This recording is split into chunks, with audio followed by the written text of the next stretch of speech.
Today on Mom to Mom, we are making a Mother's Day gift that any grandmother or mother will cherish forever. Today we are making flower pots for your mom or for you. These are so great and you will cherish them forever, especially when your kids are super little. You gotta love a handprint or thumbprint, but what you wanna do is get some terracotta pots. I got these off of Amazon, but you can get them at any craft store or Walmart. And then you want to use some acrylic paint. I like the acrylic paint because it shows up the brightest. And then you need some paint brushes, and you can't forget this guy. This I've learned from in the past, whenever you paint flower pots, you want to make sure that you use water sealant. All you got to do is spray a coat on the inside and outside right before you paint.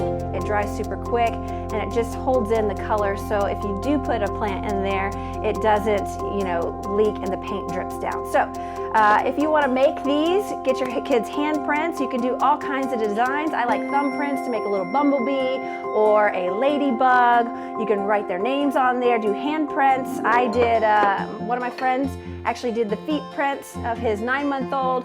As you can see, it was a little hard for him, so you might need some assistance when you're working with those little kids. But they're super fun, inexpensive, and I promise you, the mom or the grandparent are gonna cherish these forever. If you make them, I would love to see those pictures. You can post them to our Facebook page, and we'll see you on the next Mom to Mom.